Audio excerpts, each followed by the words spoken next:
Here we are. I turned down here at the next block. Thanks, mister. I'll get off there.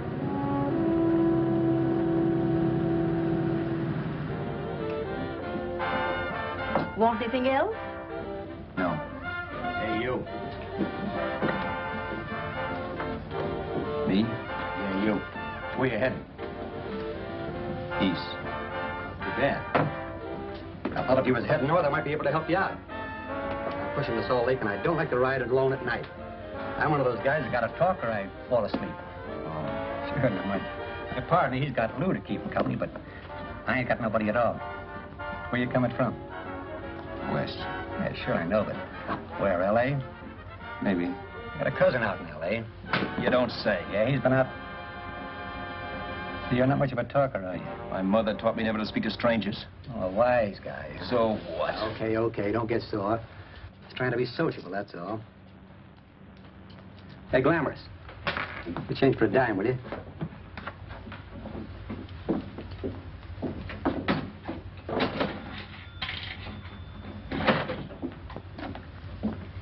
Let's have something quieter this time, Joe. My head's splitting. Is that what's wrong with it? Done with your coffee? No. And don't rush me, will you?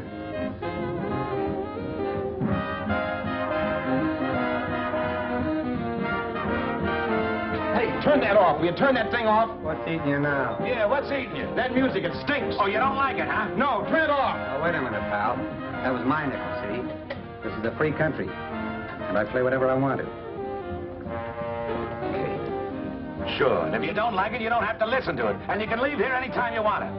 Okay. I'm sorry I asked. First good piece played tonight and you don't like it. Some people just ain't got any good taste.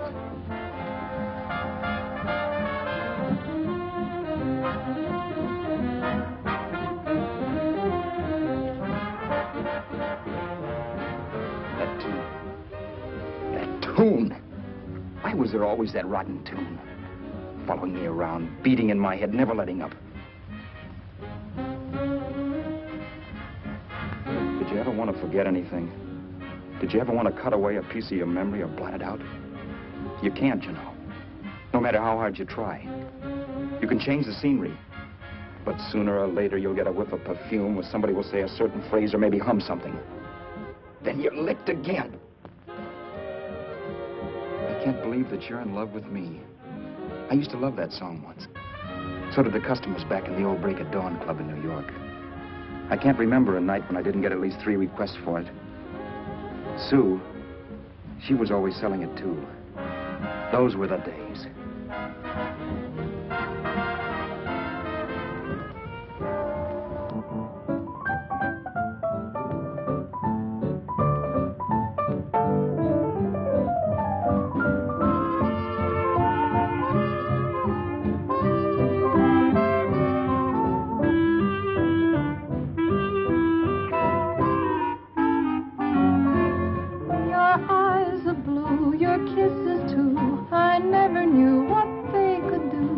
I can't believe that you're in love with me.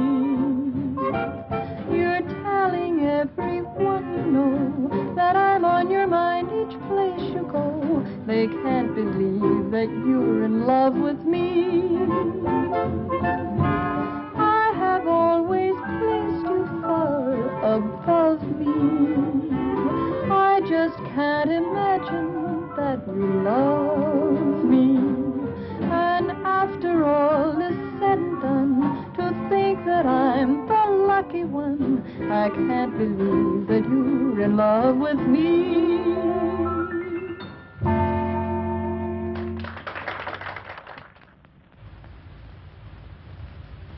It wasn't much of a club, really. You know the kind. A joint where you could have a sandwich and a few drinks and run interference for your girl on the dance floor. I pounded the piano in there every night from 8 until the place closed up, which usually meant 4 in the morning. A good job as jobs went in those days. Then, too, there was Sue, who made working there a little like working in heaven. But how we felt about each other, well, there was nothing very unusual in that. I was an ordinary healthy guy, and she was an ordinary healthy girl, and when you add those two together, you get an ordinary healthy romance, which is the old story. Sure, but somehow, the most wonderful thing in the world.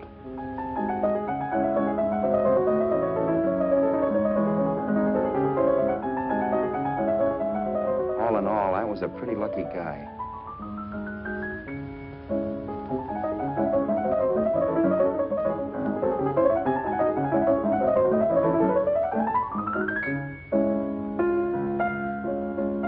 Mr. Paderewski, I presume. It's beautiful.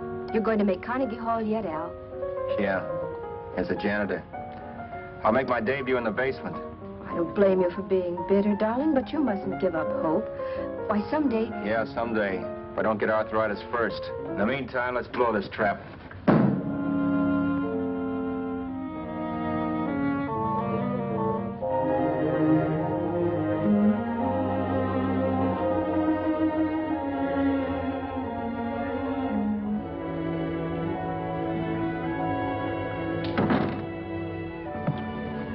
Like to get something to eat, hon? Oh, I don't think so, Al. I lose my appetite working in this flea bag. Let's go home. Okay. I can't stand much more of that dump. Did you see that drunk tonight trying to paw me? No, what drunk? Does it matter what drunk? Say, what's the matter with you tonight, darling? That's the third time you started to tell me something and then stopped. We shouldn't have any secrets from each other, Sue. Next week we're going to make with the ring and the license. You and me will be a team. Yes, that's right. In the Bush League. I don't get you.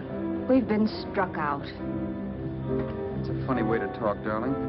Don't you want to marry me? Al, look, I love you. You know I do, and I want to marry you. But But not now. Only after we've made good. Sunday I'm going away. Oh, I know you'll think it's silly. That's why I hesitated to tell you. But I'm going to California. I want to try my luck in Hollywood. that's the most stupid thing I ever heard of. Don't you know millions of people go out there every year and wind up polishing cuspidors? I thought you had better sense. You sound as if you don't think I have any talent. That has nothing to do with it. I'll make out all right. Maybe. But what about me? Doesn't it mean anything to you that you're busting up all our plans? We may not see each other for years? It won't be that long. I thought you loved me. I do. You know I do. Well, here we are. Al, why can't you see my side of it? I'm young. We both aren't. And we've got all the time in the world to settle down. Oh, really, darling, what I'm doing is the only sane thing to do. I hate the thought of being so far away from you, but we'll be together again someday. Maybe you'll decide to come out too later on. So long. Al, aren't you going to kiss me goodnight? Sure. Why not? Good night.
Roberts. You hit the jackpot this time. $10. Thanks.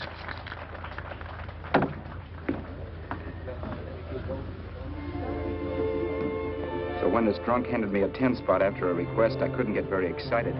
What was it, I asked myself? A piece of paper crawling with germs. It couldn't buy anything I wanted. It couldn't... Then I thought of something.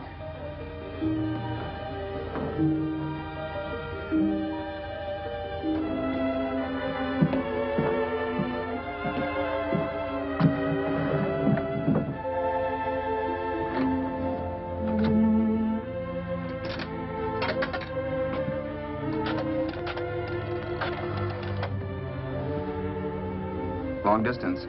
I'd like to put a call through to Los Angeles. Miss Harvey. Sue Harvey, Harvey. The number is Crestview 65723.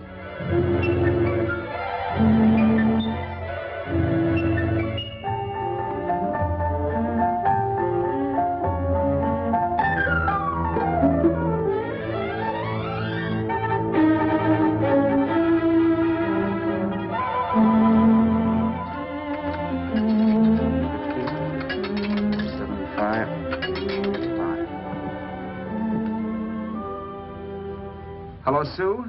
This is Al. Oh, baby, it's great to hear from you, too. What's that? You do? Oh, me too, darling. I thought I'd go batty without you. I just had to... Huh? You're working as a hashlinger? Gee, honey, that's tough. Those guys out in Hollywood don't know the real thing when it's right in front of them. You just stick it out, Sue, baby. Keep going around to those casting offices. I'm sure you'll click. Look, I'll tell you what. You stay put out there, I'll come to you. No, don't try to stop me. Just expect me. Train? Who knows? Train, plane, bus, magic carpet. I'll be there if I have to crawl. If I have to travel by pogo stick. And then, let's get married right away, huh? That's the stuff. That's what I've been wanting to hear you say. Well, goodbye for now. I'll be seeing you soon. Yeah. Bye. The only way I could cross country was to thumb rides. For even after hawking everything, I only had enough money to eat. Money. You know what that is. It's the stuff you never have enough of. Little green things with George Washington's picture that men slave for, commit crimes for, die for. It's the stuff that has caused more trouble in the world than anything else we ever invented. Simply because there's too little of it. At least I had too little of it. So it was me for the thumb.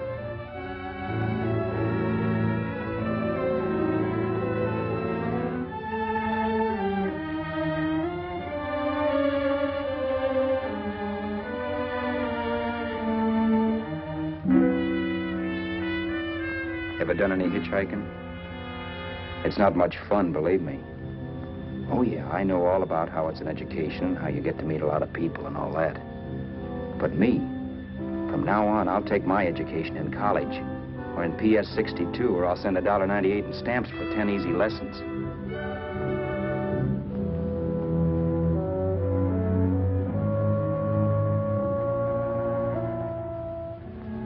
Thumbing rides may save you bus fare, but it's dangerous. You never know what's in store for you. You hear the squeal of brakes. If only I'd known what I was getting into that day in Arizona. Here, throw that in the back seat. Okay, let's go. Make sure that door's closed.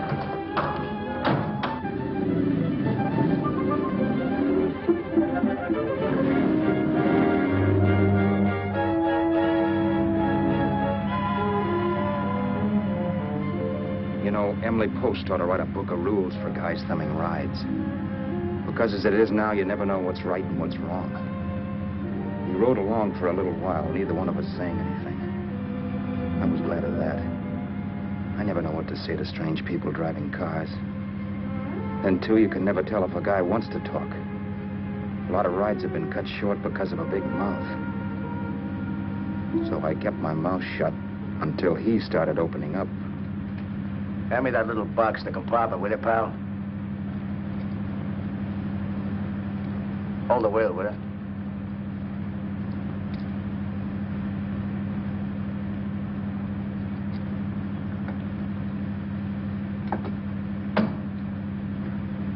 How far are you going? L.A. Wow, you're really traveling, aren't you? Yeah, but I don't expect to make it for a couple of years at the rate I've been promoting rides. Not much luck, huh? Sure, all bad. Not many people stop for a guy these days. Afraid of a stick-up, maybe.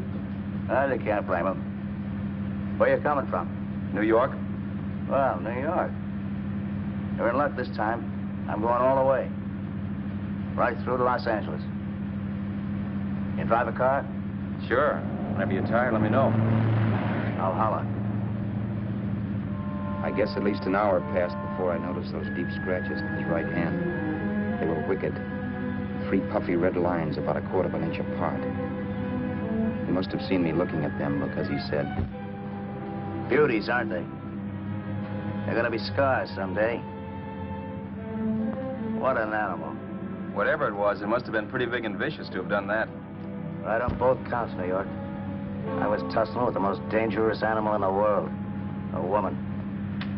She must have been Tarzan's mate. Looks like you lost the bob. Certainly wasn't a draw. You know, there ought to be a law against dames with claws. Yeah. I tossed her out of the car in her ear. Was I wrong? Give a lift to a tomato, you expect her to be nice, don't you? Yeah. After all, what kind of dame's thumb rides? Sunday school teachers? Yeah. A little witch. She must have thought she was riding with some fall guy. And me, who's been booking horses around racetracks since I was 20. I've known a million dames like her. 2 million. Yeah. Stopped the car, opened the door. Take it on the yard, the Duffy sister, I told her. That's the stuff. As always done, huh? But if you want to see a real scar, brother, get a load of this. Wow. I got that one dueling. Dueling? Yeah, we're just kidding, of course. My dad owned a couple of Franco-Prussian sabers. Kept them on the wall for decorations. Well, one day, the kid and I took them down when the old man wasn't around. Had a duel. He got me in the arm here. Pretty mean cut. Infection set in later. Yeah, I can see that. Now, give me that box again, will you? Yeah.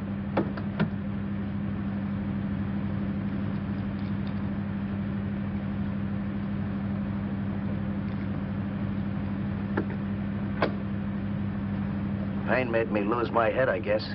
I began slashing. Before I knew it, I'd put the other kid's eye out. That was tough. Well, it was just an accident, of course. Do you know how kids are? I got scared and decided I was going to run away from home. Old man almost caught me when I was packing my duds. The bloody rag I had wrapped around my wrist hadn't caught his attention. He'd seen the bundle for sure. But I beat it when he was phoning for a doctor. That was 15, 16 years ago. I haven't been home since. Pull in there for a bite or something, huh? a bite or something. Brother, was I hungry. I hadn't had anything in my stomach for hours. Yet even with that gnawing in the pit of my belly, I didn't want to be in too big a rush to put on the feed bag. First, I had to make sure this guy knew the score. If I got him down on me, goodbye ticket to Hollywood. I'll wait out here for you, mister. Well, if it's the money, don't worry about paying for it. This time it's on me. Well, that's what... Haskell, think nothing of it. You make your first million, maybe you can do the same for me. Come on, New York. I gotta make the West Coast by Wednesday. There's a horse running at Santa Anita named Pirate Bicycle. Means to order me if I'm on him. We'll make it all right.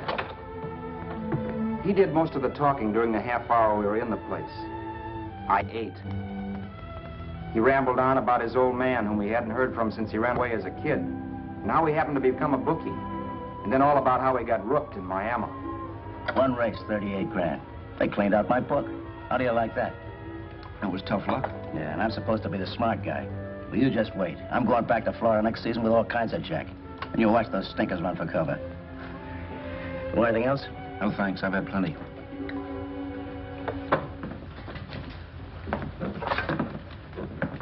Can I check there, sister? Oh, just a minute. Your change, sir. Keep it, sister. Oh, thank you, sir. Call again. I'll be waiting outside for you when you finish work. Sharp check, huh?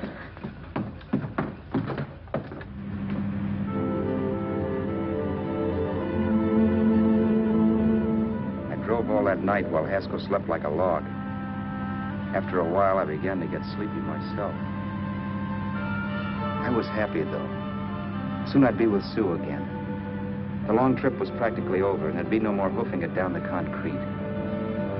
I began to think of the future, which couldn't have been brighter if I'd embroidered it with neon lights.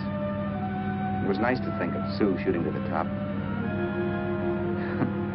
It's amazing what a full belly can do to your imagination.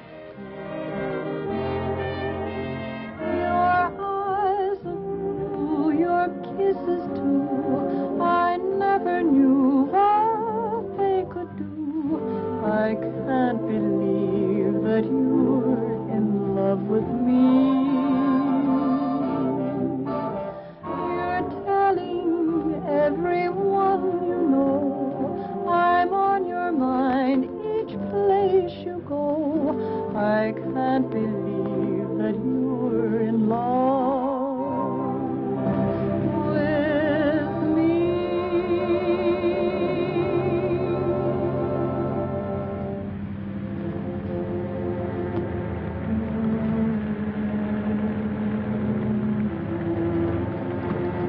Mr. Haskell? Mr. Haskell?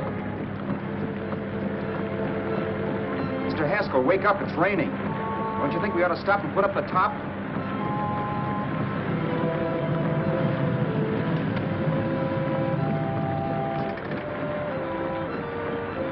Mr. Haskell, I'm going to put up the top.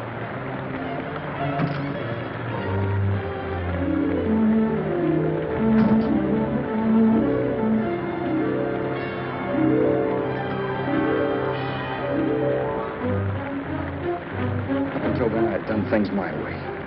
But from then on, something else stepped in and shunted me off to a different destination than the one I had picked for myself. But when I pulled open that door... Mr. Haskell, what's the matter? Are you hurt? Are you hurt, Mr. Haskell? Start your sermon. I'll listen to it. But I know what you're going to hand me even before you open your mouths. You're going to tell me you don't believe my story of how Haskell died and give me that don't make me laugh expression on your smug faces. I saw at once he was dead, and I was in for it. Who would believe he fell out of the car? Why, if Haskell came too, which of course he couldn't, even he would swear I conked him over the head for his dough. Yes, I was in for it. Instinct told me to run, but then I realized it was hopeless. There were lots of people back down the road who could identify me. That gas station guy and the waitress. I would be in a worse spot then, trying to explain why I beat it. The next possibility was to sit tight and tell the truth when the cops came. But that would be crazy. They'd laugh at the truth. And I'd have my head in the noose. So what else was there to do but hide the body and get away in the car? I couldn't leave the car there with him in the gully. That would be like erecting a tombstone.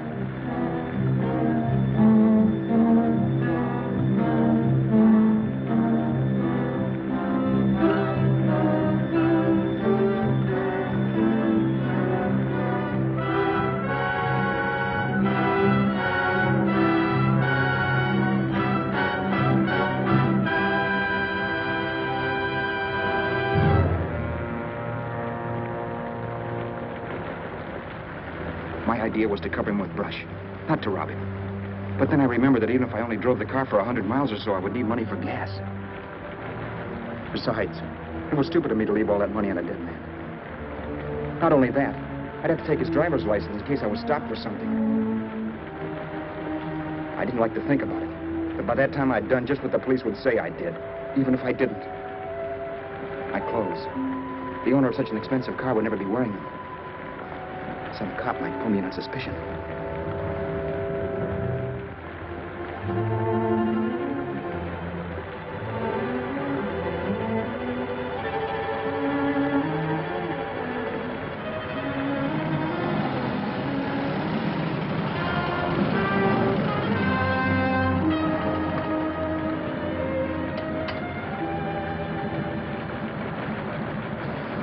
Hey, you, this your car? Don't you know better than to leave a car with the wheels halfway in the middle of the road? That's the way accidents happen. I'm sorry, officer. I was just putting up my top. I didn't think. Well, the next time, think. I'll let you go now, but watch your step in the future. I know that's a lonely stretch, but cars come by here once in a while, and we have plenty of crack-ups. Thanks, officer.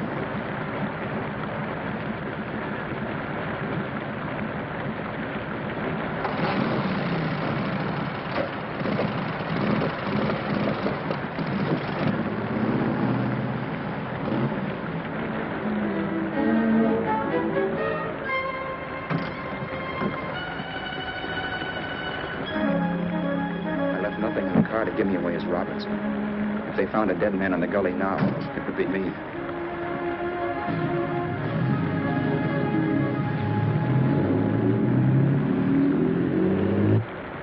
As I drove off, it was still raining, and the drops streaked down the windshield like tears. I kept imagining I was being followed and that I could hear sirens back in the distance.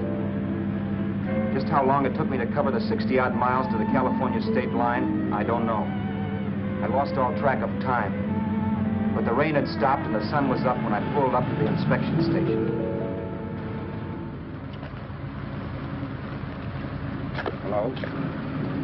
Carrying any fruits or vegetables? No. Any livestock or poultry? No. I'd like to see your registration and driver's license, please. Anything in the baggage compartment? Just baggage. Charles Haskell, Jr., age 30, brown eyes, dark hair. Identifying marks, none. Are you Charles Haskell, Jr.? Yes. Well, remember, if you're employed and you stay over 30 days, you take out California plates.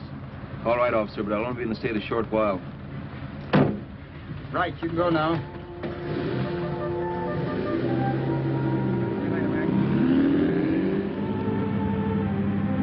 I couldn't drive any farther without some sleep. Cops or no cops, I knew I had to hit the hay and hit it hard. I was dead tired.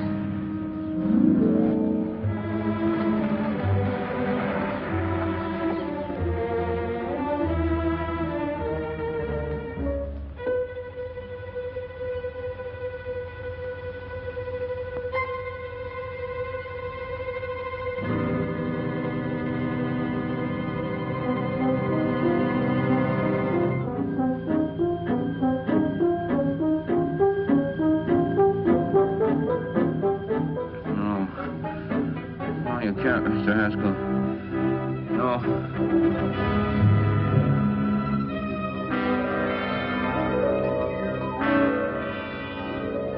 Mr. Haskell, you can't die. I think I did it. No, Mr. Haskell. No.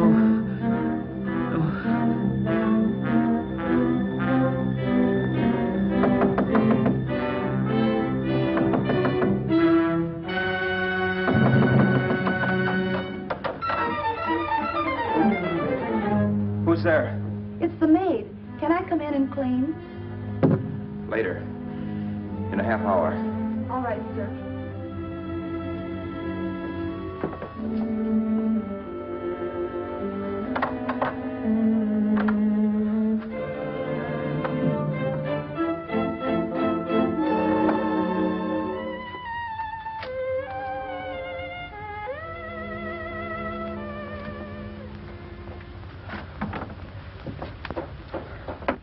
There was no time to lose.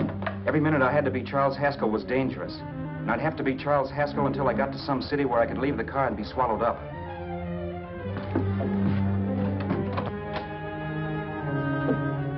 That meant driving the car as far as San Bernardino, maybe even to Los Angeles. In a little town, I might be noticed, but in a city, I should be safe enough. Then, after I ditched the car, I could go on to Sue. But those 5 minutes at the state line made me realize it might be a good idea to find out a little bit about Mr. Haskell. Then if anybody asked me questions, I could give the right answers. The first thing I found out was that I had $768. This was a lot of jack, but believe me, it was the kind of money I'd rather not have.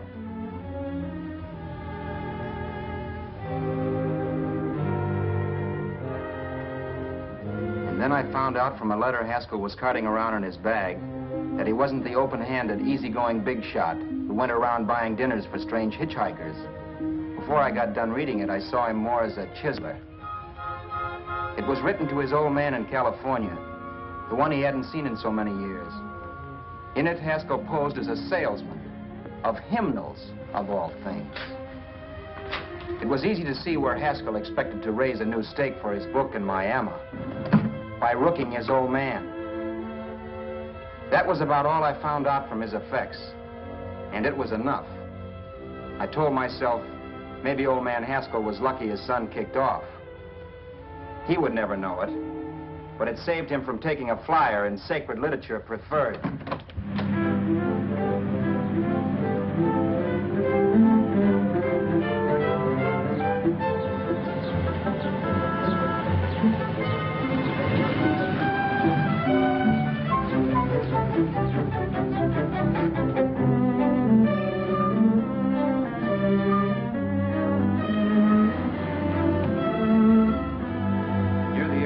Desert Center, I pulled up for water.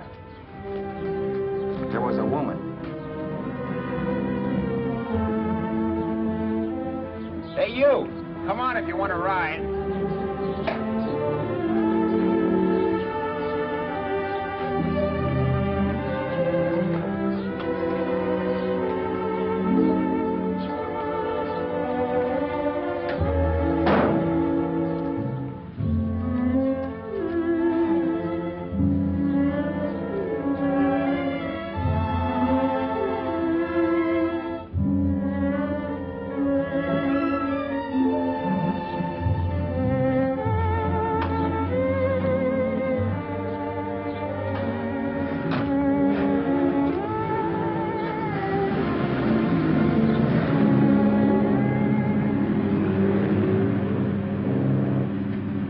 How far are you going?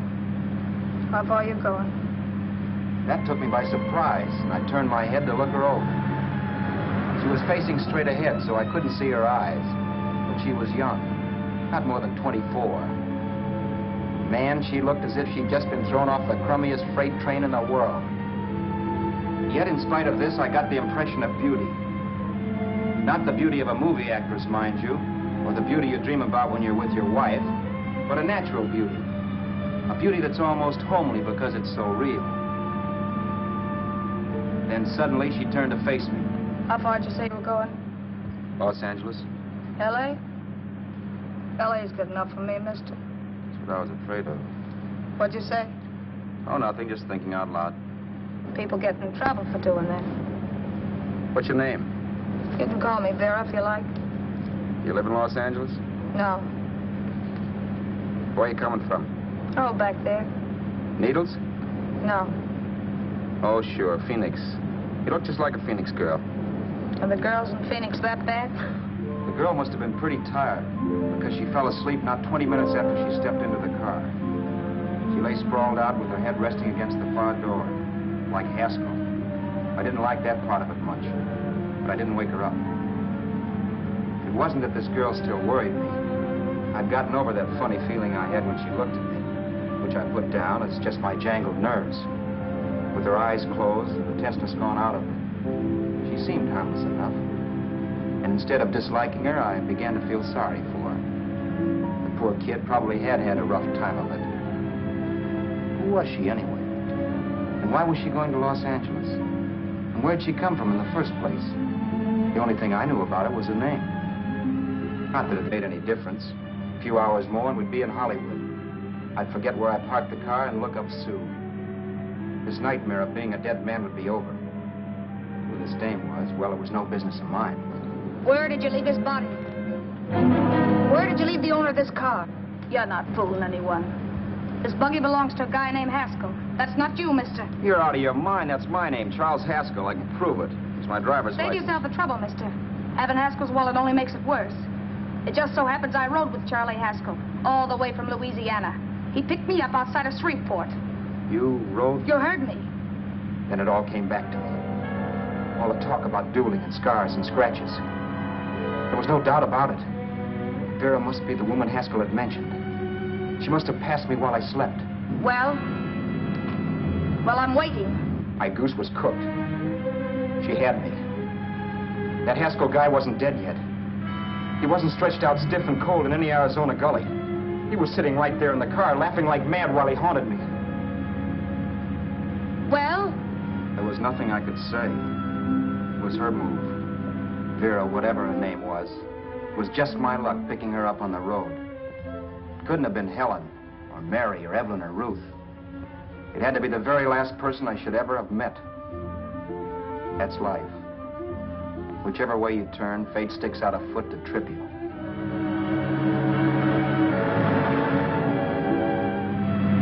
I told her everything. everything, but she didn't believe my story. I should have saved my breath. That's the greatest cock and bull story I ever heard. So he fell out of his car. Say, who do you think you're talking to, a hick? Listen, mister, I've been around, and I know a wrong guy when I see one. What'd you do, kiss him with a wrench? Now, wait a minute. What I told you was true. You see, that's why I had to do it. You think I killed him. Well, the cops would have thought so, too. Yeah, well, maybe they still think so. What makes you so sure I'll shut up about this? Vera, I'm innocent. Give me a break, will you? It won't do me any good having you pinched. The cops are no friends of mine. Now, if there was a reward, but there isn't. Thanks. Don't thank me yet. I'm not through with you by a long shot. Let's see that roll.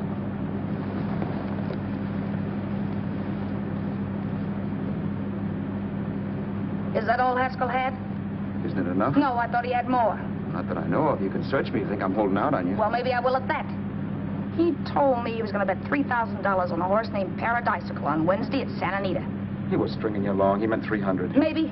Sure, $3, 300. He was a piece of cheese, a big blowhard. Listen, mister, don't try and tell me anything about Charlie Haskell. Remember, I knew him better than you did. Okay, then you knew he was a four-flusher. That explains the $3,000 bet. I'm not so sure he didn't have that $3,000. Why should I believe you?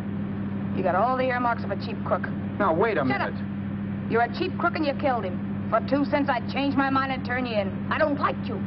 All right. Don't get sore. I'm not getting sore. But just remember who's boss around here. If you shut up and don't give me any arguments, you'll have nothing to worry about. But if you act wise, well, mister, you'll pop into jail so fast it'll give you the bends. I'm not arguing. Well, see that you don't. You know, as crooked as you look, I'd hate to see a fella as young as you wind up sniffing that perfume that Arizona hands out free to murderers. I'm not a murderer. Of course you're not. Haskell knocked his own head off. He fell, that's how it happened, just like I told you. Sure, and then he made you a present of his belongings. I explained why I had to do skip that. it. Doesn't make a difference one way or another. I'm not a mourner. I liked Haskell even less than I like you. Yeah, I saw what you did to him. What do you mean? Well, scratches on his wrist. Sure, I scratched him. I'll say you did. So your idea was to drive the car a little way, maybe into San Bernardino, and then leave it. You weren't going to sell it? Sell it? You think I'm crazy? Somebody else's car? See, all I want to do is leave it somewhere and forget I ever saw it. Not only don't you have any scruples, you don't have any brains. I don't get you. Maybe it's a good thing you met me. You'd have got yourself caught, sure. Why, you dope. Don't you know a deserted automobile always rates an investigation? Huh? Look, the cops find a car. Then they get curious. They wonder where the owner is. So, all right, they don't trace Haskell. They trace you. I never thought of that. The only safe way to get rid of the car is to sell it to a dealer. Get it registered under a new name. Say, stop at the next store. I want to get a bottle and do some shopping before we hit L.A. Okay. As soon as we find a place, I'll drop you off and pick you up later. Nothing doing. You're coming in, too. From now on, you and I are like the Siamese twins. Have it your way, but I don't get the point. The point is, I don't want you to get lost. I'm not going to beat it if that's what you're afraid of. I'll say you're not. Well, I'm going to see that you sell this car so you don't get caught. Thanks. Of course, your interest wouldn't be financial, would it? You would want a small percentage of the profits. Well, now that you insist, how can I refuse? 100% will do. Fine. I'm relieved. I thought for a moment you were going to take it all. I don't want to be a hog. A few hours later, we were in Hollywood. I was recognizing places Sue had written about. It struck me that far from being at the end of the trip, there was a greater distance between Sue and me than when I started out. Vera wasn't kidding with that Siamese twins crack. She rented a little apartment as Mrs. Charles Haskell. When I objected to this, she explained that it was on account of the car. A dealer might think something was funny if he called and found we were using different names.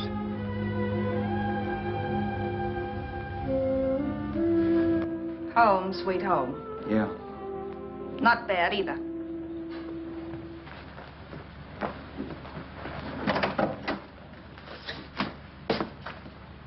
In case there's any doubt in your mind, I'll take the bedroom.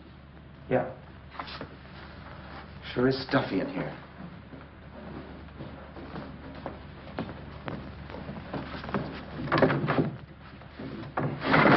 Keep the window shut. Okay. The old crow downstairs said there's a folding bed behind this door.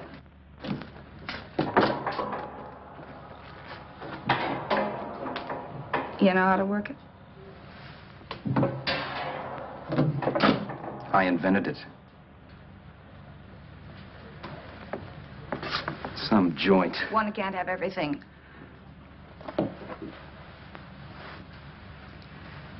I'm first in the bathtub. I don't know why, but I figured you would be.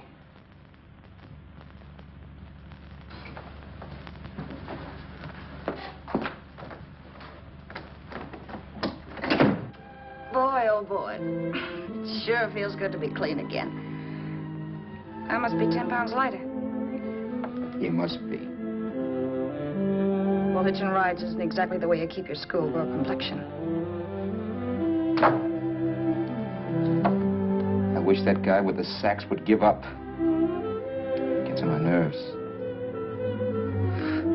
Forget it. Have a drink. Aren't you afraid I might take you up on it? If I didn't want to give you a drink, I wouldn't have offered it. Might be a sorehead, Roberts. You got yourself into this thing. You should be grateful I'm not turning you in. Why, if I wasn't regular, you'd be in the pen this minute, being photographed, fingerprinted, and being pushed around by the cops. So cheer up. Get rid of that long puss. Or is your conscience bothering you?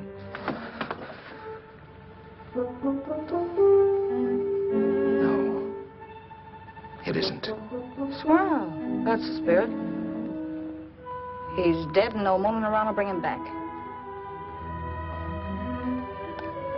Anyway, I never could understand this worrying about something that's over and done with. Now look, Vera, for the last time I didn't kill him. Haskell was a sick man. Maybe he was dead before he fell out of the car. I don't know.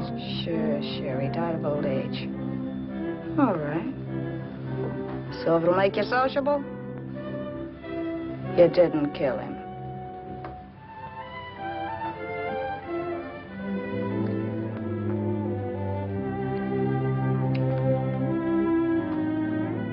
Thanks.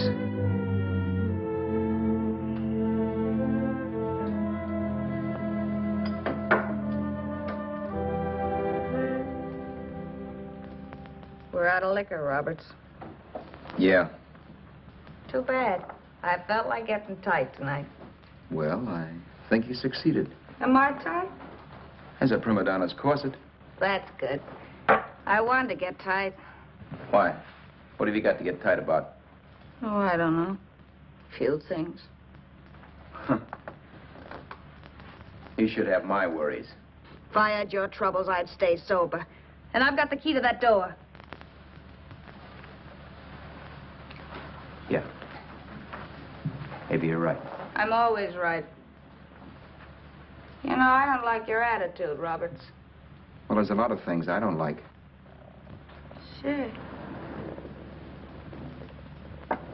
But life's like a ball game. You gotta take a swing at whatever comes along before you wake up and find it's the ninth inning. You read that somewhere. That's the truth, Roberts. All you do is bellyache.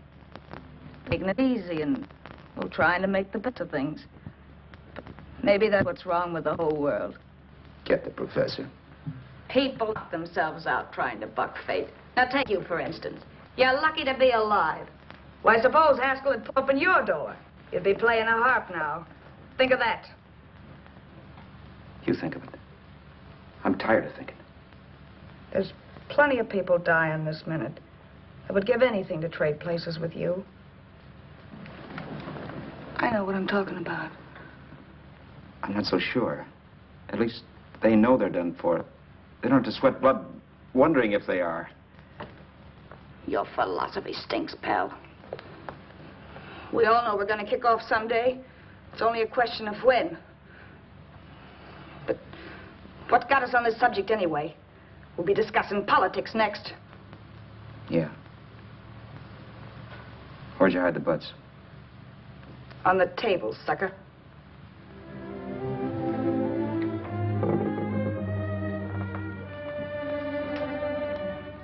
We bored each other with conversation for a couple of hours longer. Every 5 minutes, one of us was wishing we had another bottle or a radio or something to read. Then finally, we ran out of chatter. I know it's only 11 o'clock, but I want to get up early and make the rounds of the used car lots. No hurry about that. We got all the time in the world. Maybe you have, but if you think I want to stay cooped up in this place any longer than I have to, you're batty. It's not a bad place. Pay plenty for diggings like this in New York. I wouldn't like it if it was the Ritz.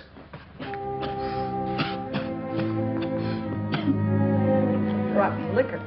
You got a mean cough. Ought to do something about it. I'll be all right. That's what Camille said. Who? Nobody you know. Wasn't that the dame that died of consumption? Yeah. Wouldn't it be a break for you if I did kick off? You'd be free with all Haskell's dough and car. I don't want to see anybody die. Not even me. Especially not you. One person died of me. If you did, well, that's all I need. You don't like me, do you, Roberts? Like you? I love you. My favorite sport is being kept prisoner. After we sell the car, you can go to blazes for all I care. But not until then.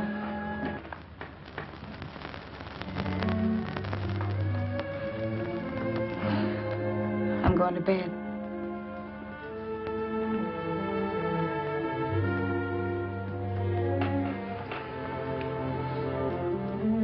Good night, Roberts.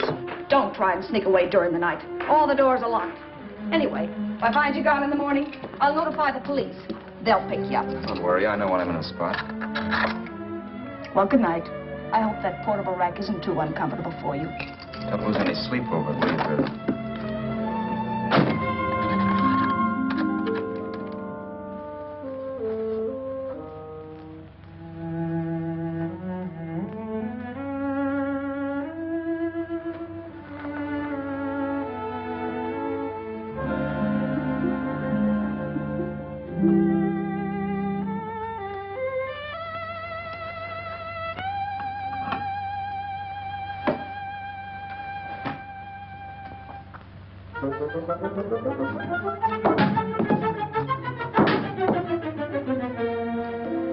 Crestview.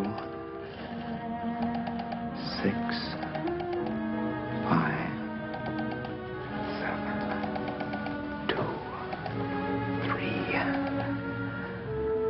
Hello? Hello? Hello? Hello?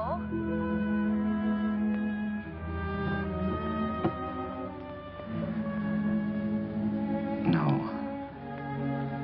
Not yet, darling. Tomorrow. Maybe. If this were fiction, I would fall in love with Vera, marry her, and make a respectable woman of her. Or else she'd make some supreme Class A sacrifice for me and die. Sue and I would bawl a little over her grave and make some crack about there's good in all of us. But Vera, unfortunately, was just as rotten in the morning as she'd been the night before. All right, I'm coming. Look, Vera, it's almost noon. So what? The dealers will be there all day? They'll be there all year, too, but it doesn't wait that long. Shut up. You make us like a husband. Well, do I rate a whistle? You sure do, but let's go. Let's go, let's go. I spent $85 in 2 hours preparing bait, and all you can say is let's go. Come on.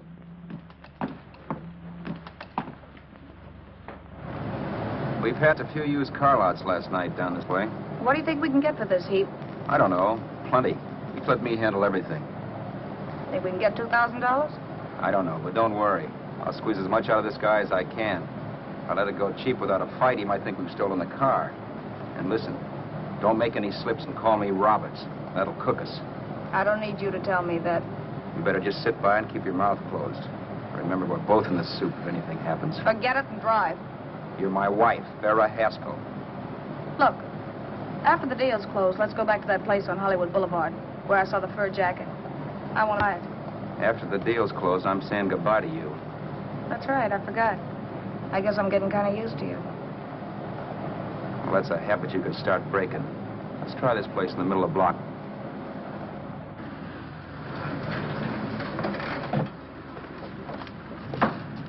Good afternoon. What can I do for you? We're interested in selling a car. If the price is right. Well, if it's in good mechanical condition, it should blue book for about $1,600. Tony, take a look at this motor. 1,600. Are you kidding?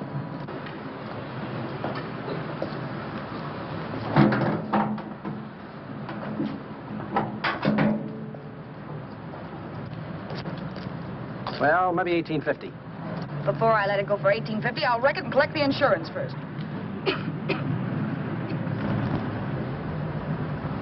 Lady, this motor's seen a lot of driving.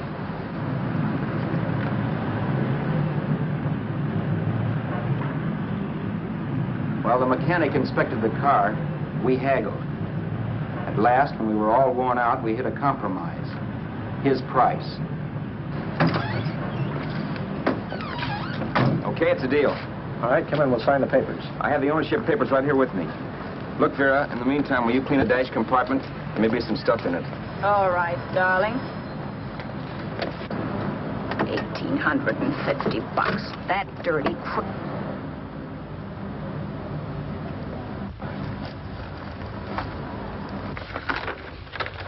In New York, huh? Yeah. But you bought the car in Miami. Yeah. Well, now let's see about the insurance. We can either have it transferred or canceled. What kind of insurance do you have, Mr. Haskell? Well, aren't all the papers there? I don't see any. Surely you know what type of insurance you carry in the car. The name of the company? Yeah, but, Well, if you'll just tell me the name of the company, I'd be very glad to take care of all the details. well, Did you sign the papers yet? not yet. Well, don't. We're not selling the car. Well, wait a minute, Mrs. Haskell. Come on, darling. What's the matter? You changed your mind? Yes, I'm sorry. I guess I have. But, Vera... Let's go.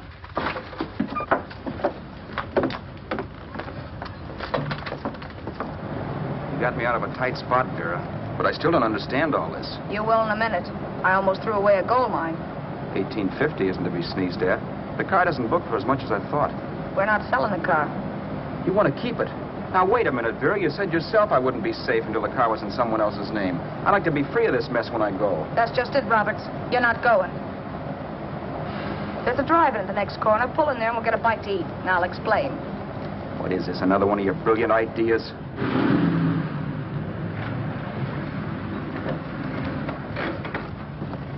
Oh, I take your order? Make mine a ham sandwich and coffee. And for you, sir?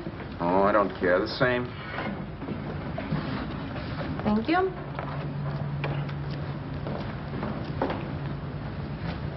Get this, Vera. I've been pretty patient so far. I've done everything you asked me to do, but no more. Shut up. You've taken Haskell's money. And you can have the dough we get from selling the car. But you're not going to keep me a prisoner. It's a good thing I bought the paper. Take a look at that. Vera, I'm in no mood. Read that.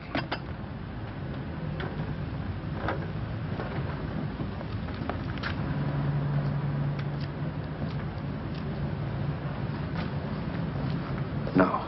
Yes. No, I won't do it. Yes, you will. You think I'm crazy? It's impossible, I tell you. Excuse me.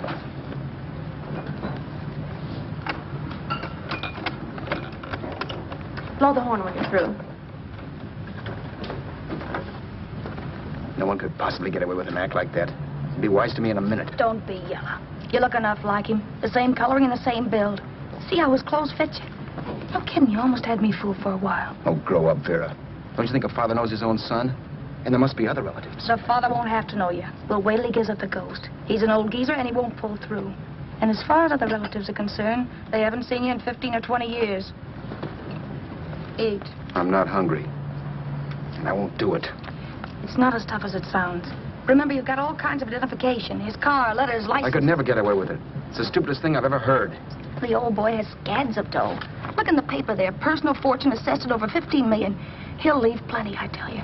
Maybe he cut off his son. How do we know? It's out, Vera. I won't have anything to do with it. I think you will. Look, Vera, I'll do anything within reason. But not that. So forget it. Find yourself another stooge. You sap. You'll be fixed for the rest of your life as Charlie Haskell. You can take your inheritance and go away. No more worrying about the rent, no sweating, scheming, wondering where your next meal's coming from. Think about that, Roberts. Vera, please, you're talking too loud. On this, I'm splitting 50-50 with you. Sure, why not? We're both alike, both born in the same gutter. Now, take it easy, Vera. There's people around here. You don't know what you're talking about. We'll wait till we read that old man Haskell's dead. Then you show up. Like you read in New York that he was sick. No. Suppose he doesn't die. He will. I know he will. Something tells me. But as much as I insisted I would have no part of her scheme, Vera was taking it for granted I would. Neither of us had our mind on the cards as we played that night. I knew we were just trying to kill time between newspaper editions. This was a death watch for Vera. Maybe it was for me, too. Don't you realize if I'm caught, they'll want to know where I got the car and stuff, and they'll have me on a murder charge. If you're smart, you won't get caught. I knock for 7. And if I'm caught, don't you realize you'll be out, too? 18 points. That gives me 30. How will I be out? You'll be out $1,850 we would have gotten on the car. Really, Vera, you'd be an awful chump if you threw away all that dough on a dizzy long shot. Let me sell the bus tomorrow. With the money it'll bring and what you've already got, a clever kid like you can run it up in no time. Then we'd both be in the clear. I'll be in the clear anyway. Maybe. Maybe. But if I got caught, I'd get good and sore at you, you know. You mean you'd squeal? Well, no, not squeal exactly. Never mind what you meant. Even if you did tell the cops I was in on it with you, what could they do to me? They might give me the same medicine they gave you. Yeah. A rope. But I'm on my way now. All I'll be doing will be rushing it. All right. But think of the $1,850 you'd lose. You'd kick yourself along the block if I let it get away from you. I'll take the chance. Want another drink? You're being a goon. That's the way people wind up behind the 8 ball. Once they get a few dollars, they become greedy and want more. My. Caesar. Who? You know that Roman general? He got his for being greedy. He wasn't satisfied, so the final wind-up was he took the count. A couple of days ago, you didn't have a dime. Why, you were so broke you couldn't pay cash for a postage stamp. Now you've got almost $700 with $1,850 in the offing. Take my advice. Don't try for more. I'm tired of this game. Let's have some blackjack. Play solitaire. Okay, I will if that's the way you feel about it. That's the way I feel about it. Getting sore and throwing things won't help much, Roberts. I'm really doing you a favor. I help you out of a jam by keeping my mouth shut. I show you how to make some soft money. And what thanks do I get? Thanks. Sure. Or would you rather call the cops and told them you killed the man and stole his money? I didn't kill anybody. Yes, you did. No, I didn't. You know I didn't. All right, then. Suppose I call the cops. If you're innocent, what do you got to be scared of? Okay. Call them, you mutt. Go ahead and call them, see if I care. At least they'll give me a square deal. You want me to call them? You heard me. But I'm warning you. If I'm pinched, I'll swear you were in on it. I'll say that you helped me. If I fry, I'll get even with you. You wouldn't dare. You didn't. Yeah? Then try it and see. Call them. Yeah. Okay, I will.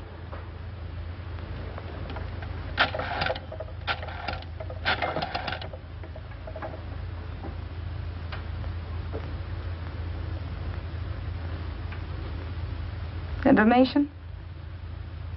I want the number of the Hollywood police station. Okay, I got it. Thanks. Wait a minute, Vera. You wouldn't do that. Well, wouldn't do that, and I'll show you if I would. Take it easy now. Let's talk this over. This was early in the evening, and the conversation, while hectic, was at least pitched low. But as the minutes passed, and more obstacles to her plan popped into my head, the air got blue. Each word coming from our lips cracked like a whip. I reminded her that as Charles Haskell, I didn't even know my mother's name, where I'd gone to school, the name of my best friend, whether I had an Aunt Emma or not, my religion, and if I'd ever owned a dog. I didn't even know what my middle initial stood for. I also pointed out that the real Haskell had a scar on his forearm. His people never saw that scar. He told me he ran away right after putting out the kid's eye. Yeah, but his father knew he was cut. It'd have to be some kind of a mark. So what? The old man's dead, or will be. I hope by tomorrow morning's papers. Anyway, you can cut yourself a little, couldn't you? Boy, for that kind of dough, I'd let you cut my leg off. You're drunk and you're crazy mad, Vera. Turn me in if you want to, but I won't get mixed up in this. Besides, how do we know Haskell was such a phony? Maybe it wasn't the man's son at all. Maybe he just dreamed it up. Well, dreaming or not, you won't be dreaming when the law taps you on the shoulder. There's a cute little gas chamber waiting for you, Roberts. And I hear extradition to Arizona's a cinch. Where's that phone? Vera! Leave me alone. Vera! Here. I want a phone. Call police. I hate you, yellow stinker. You leave me alone. I'll let you alone when you promise to leave the phone where it is. You're drunk. You don't know what you're doing. You're hurting me. Will you promise? All right.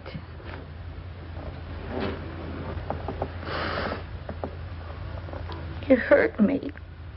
I'm sorry, but... And it's hot in here. Open up a window. It's not hot. Don't tell me. Now, do you do it or do I do it? You're no gentleman, see? Yeah. All right. I'll open up the window.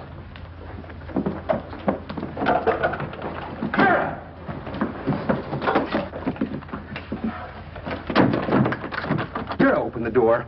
Please open the door. Vera, open the door. Don't use the phone. Listen to me. I don't like you, Roberts. You're no gentleman, see? You hurt my hand, and I'm going to get even with you. If you don't open the door, I'm going to kick it down, Vera. Vera, don't call the cops. Listen to me. I'll do anything you say. Vera, let me in. I'll break the phone.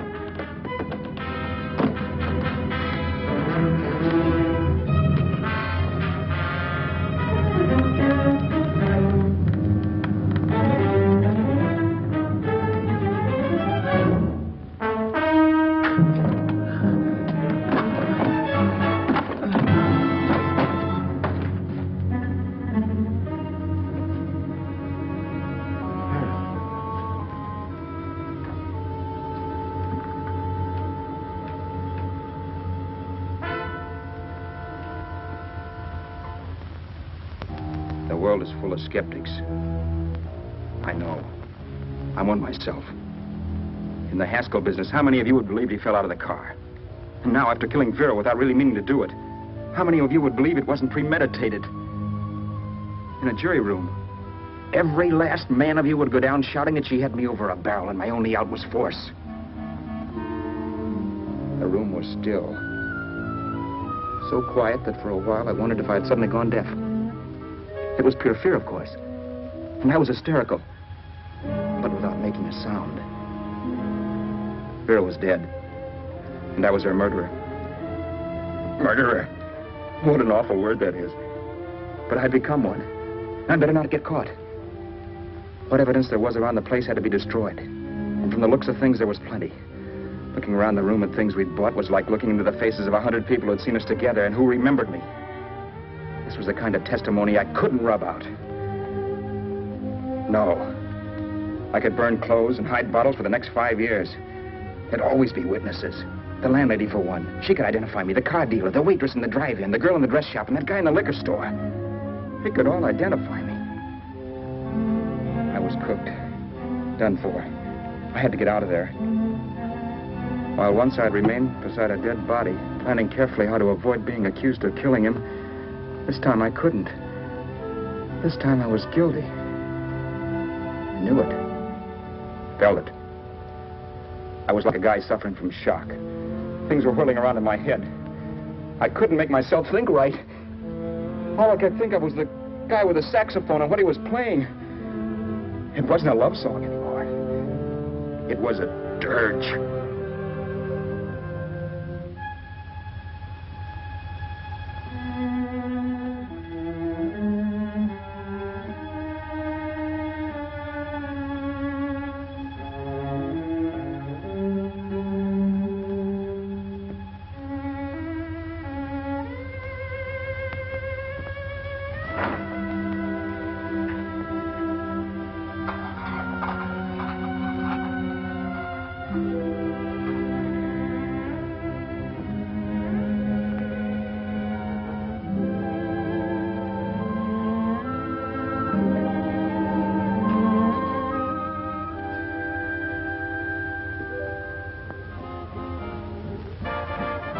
Problems weren't solved. I had to stay away from New York for all time because Al Roberts was listed as dead and had to stay dead. And I could never go back to Hollywood. Someone might recognize me as Haskell. Then, too, there was Sue. I could never go to her with a thing like this hanging over my head. All I could do was pray she'd be happy.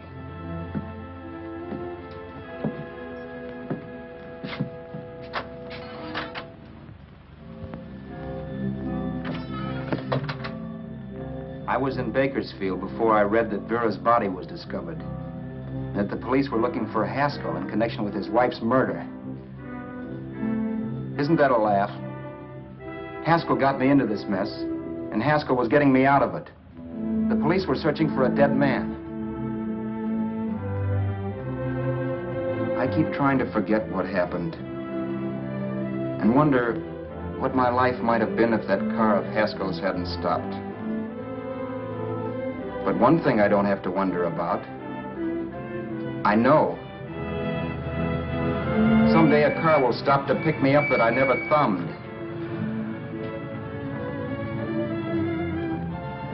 Yes. Fate, or some mysterious force, can put the finger on you or me for no good reason at all.